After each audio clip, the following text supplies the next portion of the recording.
রবিউল, লোকটা কই? ওই যে বস, ওই লোকটা আমাদের এখান থেকে ভালো কাটতেছে। তাই? হ্যাঁ, এই লোকটাকে বারবার নিষেধ করার সত্ত্বেও জবরদস্তি করে আমাদের এখান থেকে ভালো কাটতেছে। ওকে ডাক দে, যা। আচ্ছা, আমি ডাক দিচ্ছি ওই লোকটাকে। ভাই, আপনাকে ডাকতেছে। কে ডাকে তোমাকে? বস ডাকতেছে। কে বস? আমার বস আপনাকে ডাকতেছে, চলেন। কোথায়? এইদিকে চলেন। দেখি চলো তো কে ডাকে।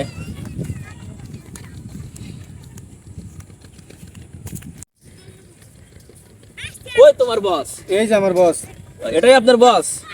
আসসালামু আলাইকুম। ওয়ালাইকুম আসসালাম। পরিচয় দেওয়ার মতো সময় আমার নাই। ওই, তুই আমার এলাকায় কাজ করতেছিস, অথচ আমি জানি না তোর এত বড় কলিজা। তুই আমার এলাকায় কাজ করতে আসিস, অথচ আমার তুই চাঁদা দাস নাই।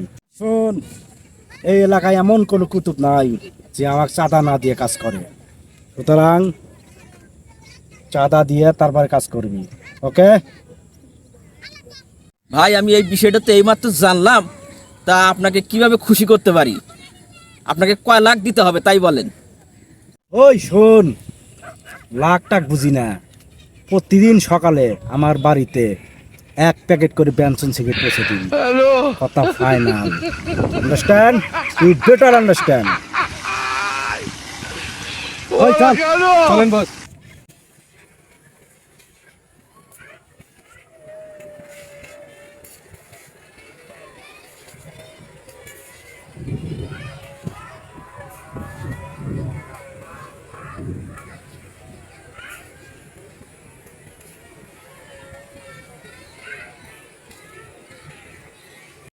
এটা আবার কেমন মাস্তান? লক্ষ লক্ষ টাকা বাদ দিয়া বেনসন সিগারেট চায়। বুঝতে পারছি, এটা নিশ্চিত পাতি মাস্তান।